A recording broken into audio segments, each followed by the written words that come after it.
देश में नफरत फैलाने का काम करता है भाजपा का परिवार। गड्ढा मुक्ति के नाम पर करोड़ों डकार गई भाजपा सरकार, नहीं बदली सड़कों की सूरत।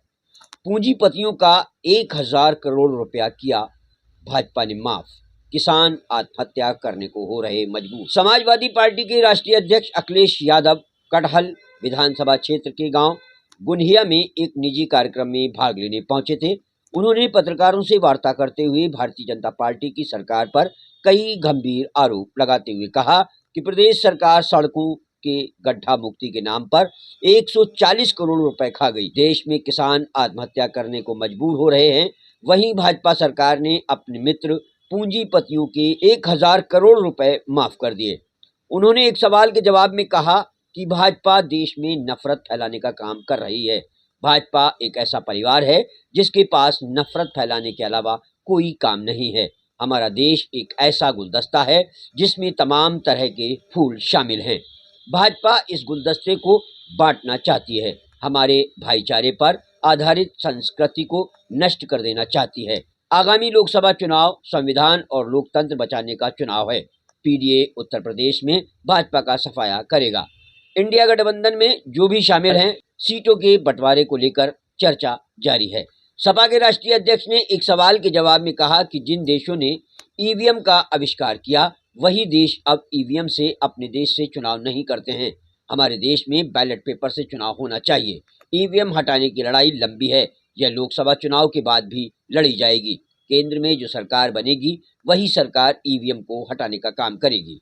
अखिलेश यादव ने किसान, मजदूर, छात्र, नौजवानों की समस्याओं को लेकर भारतीय जनता पार्टी की सरकार को घेरते हुए कहा कि देश में कानून व्यवस्था चौपट हो चुकी है। अस्पतालों में दवाई नहीं मिल पा रही है, रोजगार के अवसर समाप्त होते जा रहे हैं। सपा के राष्ट्रीय अध्यक्ष अखिलेश यादव ने भाजपा पर निशाना साधते हुए और क्या कुछ कहा, आइए जानते हैं। मैनपुरी से जिला संवाददाता राकेश रागी की रिपोर्ट। क्योंकि विपक्ष पे बड़े बड़े नेताओं पे ईडी द्वारा मैं अपने पत्रकार साथी का धन्यवाद देना चाहता हूं।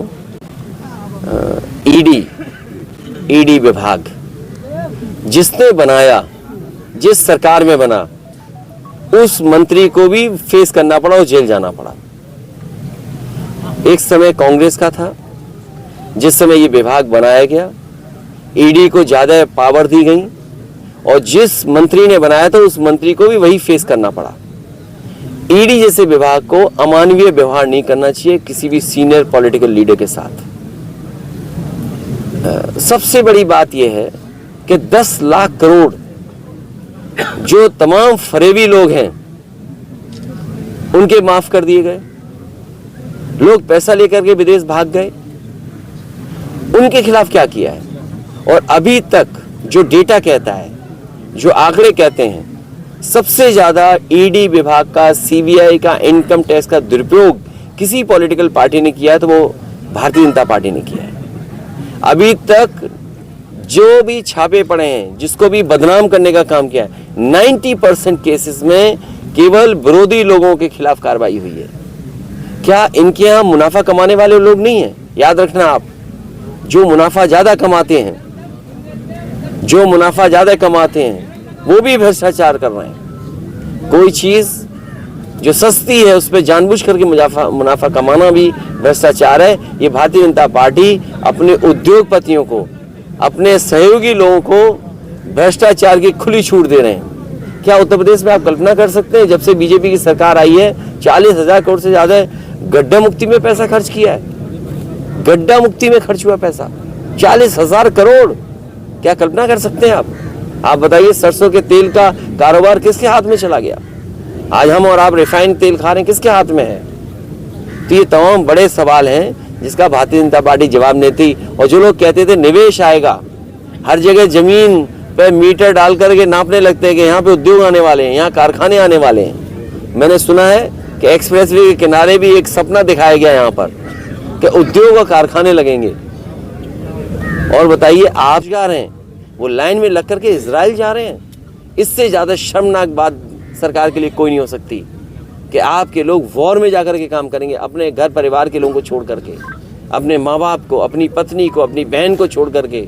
और कितनी बड़ी रिस्क लेंगे नौकरी के लिए? कि वो इजराइल में जाकर के काम करेंगे? क्या ये सरकार जो निवेश का सपना दिखा रही थी, कोई ज़मीन पे निवेश आया है क्या?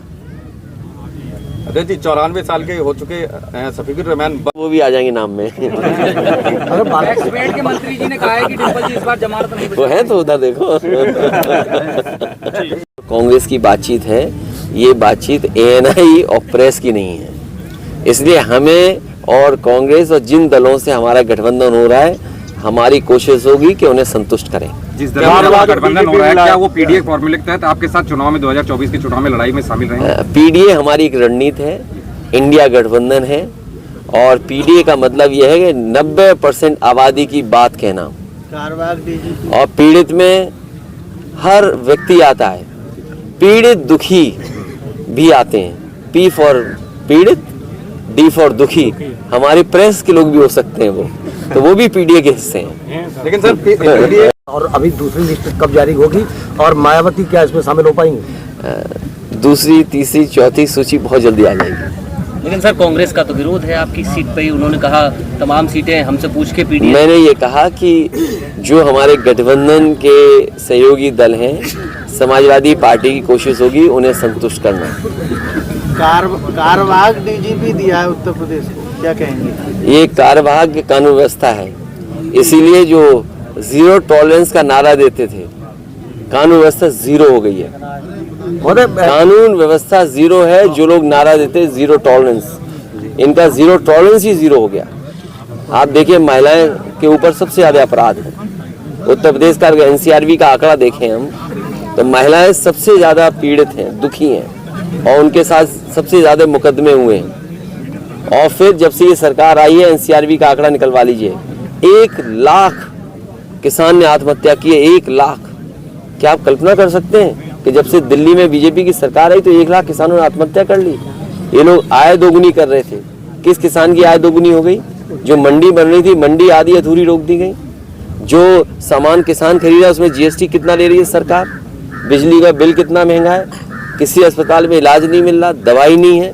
कह रहे हैं हमारी गारंटी है इलाज की, 80 करोड़ लोगों को गारंटी है।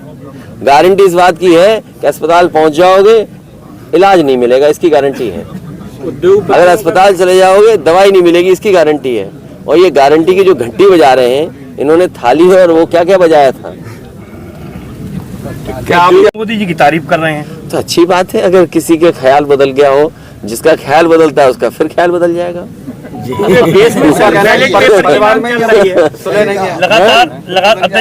लगातार अधिवक्ता और उनको लेकर विरोध कर रहे हैं। देखिए, मैं अधिवक्ता और देश के तमाम नागरिकों को और उसके पक्ष में जो लोग हैं, जो ये चाहते हैं कि दुनिया में जिस तरीके से वोटिंग हो रही है, अगर हमने आपने जो विकसित भारत का सपना दिखाने का काम किया और देखा हम लोगों ने किस तरह कार्यक्रम चला, विकसित भारत अगर आप बनाना चाहते हैं तो विकसित देशों की हम कुछ नकल करें।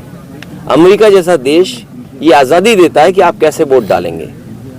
जर्मनी है, वो बैलेट से वोट डाल रहा है। जापान जहाँ से EVM बनी, वो बैलेट से वोट डाल रहा है। यूरोप में तमाम जो विकसित देश हैं, वो बैलेट से वोट पड़ रहा है वहाँ पर। आपके देश में बैलेट से वोट क्यों नहीं? ये लड़ाई लंबी है, 2024 के बाद भी चलेगी। और यहाँ तक कई देशों के कोर्ट्स ने, जो सुप्रीम कोर्ट हैं, जो सबसे प्रीमियर कोर्ट है, उनके सबसे ऊंचे कोर्ट हैं, उन तक ने ये कहा है कि अगर आप EVM से वोटिंग कराते हैं तो वो अनकॉन्स्टिट्यूशनल है। अगर आप जर्मनी का पढ़ेंगे तो जर्मनी में ये कोर्ट ने कहा, उनके सबसे बड़े कोर्ट ने, कि अगर यहाँ पर वोट EVM से पड़ेगा, इलेक्ट्रॉनिक मशीन से पड़ेगा, इसका मतलब ये है कि वो अनकॉन्स्टिट्यूशनल है। तो जर्मनी जैसा देश इस तरह की जो EVM से वोट पड़ने की व्यवस्था, उसके खिलाफ है। तो आप क्यों नहीं खिलाफ हैं? ये लड़ाई लंबी है। हमें उम्मीद है कि आने वाले समय में जो भी सरकार बनेगी वो उस दिशा में काम करेगी। अभी हम सबको संकल्प भी लेना चाहिए कि इन्हें EVM से ही हरा करके EVM हटाएंगे। एजेंसी के दुरुपयोग को किस तरह से देखते हैं? आप PDA को लेकर जमीनों चुनाव मैदान में रहे को विभागों से किस तरीके से छीना जाए, कानून के माध्यम से उसका दुरुपयोग कैसे किया जाए। भारतीय जनता पार्टी सबसे बड़ी भूमाफिया पार्टी बन गई है। निर्वाचन आयोग भारत सरकार आपके करीबी माने जाते हैं, इस्तीफा दिया है दिया उन्होंने। करीबी है, इस्तीफा दे दिया है तो अच्छी बात है। सरकार जब आप दोनों बातें कह रहे हो कि वो करीबी भी है और इस्तीफा भी दे दिया है, अध्यक्ष जी कई तरीके के समाजवादी पार्टी, अध्यक्ष जी कई तरीके के समाजवादी पार्टी ये कोई नई बात नहीं आत्मदाह की। अधिकारी लूट रहे हैं। अभी बड़ा अच्छा लगा कि मुख्यमंत्री जी ने ये स्वीकार किया कि गोरखपुर में बहुत भूमाफिया आ गए हैं। अगर आपने अखबार ध्यान से पढ़ा होगा तो आपने पढ़ा होगा कि मुख्यमंत्री जी खुद स्वीकार कर रहे हैं कि गोरखपुर में भूमाफिया आ गए हैं। तो जो भूमाफिया हैं भारतीय जनता पार्टी में बहुत पनप रहे हैं। कोई जिला नहीं बचा जहां पर भारतीय जनता पार्टी के बड़े पैमाने पर भूमाफिया काम न कर रहे हों। आप जनता पार्टी को हराएं। कांग्रेस कह रही है कि गठबंधन तो आपने माना ही, उनका इसकी भी दावा चिंता था कोई इस नहीं करे, कौन कहां से कौन सा प्रत्याशी उतरेगा। ये भारतीय जनता पार्टी का सबसे बड़ा खतरनाक परिवार है। निगाहें तो आपके ऊपर टिकी हुई है। भारतीय जनता पार्टी का तो आपके ऊपर टिकी हुई भारतीय है। जनता पार्टी का सबसे खतरनाक परिवार है। उस परिवार की वो चर्चा ही नहीं करते। जो सबसे ज्यादा नफरत फैला रहा है परिवार, जो सबसे ज्यादा हमारी संस्कृति को खराब करने का काम कर रहा है। हमारे देश की संस्कृति रही है मिलजुल करके रहने की, मेल मिलाप की संस्कृति है, भाईचारे की संस्कृति है। हमारा समाज एक गुलदस्ते की तरह है। उस समाज को सबसे ज्यादा बांटने का काम भारतीय जनता पार्टी का परिवार कर रहा है। निगाहें कि जो 90% आबादी है, जो दुखी है, पीड़ित है, पिछड़ी है, दलित है, अल्पसंख्यक, आदिवासी, आदि आबादी और पीड़ित दुखी अगड़े वो लोग जिनके ऊपर बुलडोजर चला करके मार दिया था, थाने में मार दिया था, क्या वो लोग नहीं है साथ? हमारे प्रेस के लोग जो दुखी हैं ये भी तो हमारे साथ हैं, ये भी तो पीडीए के हिस्सा है।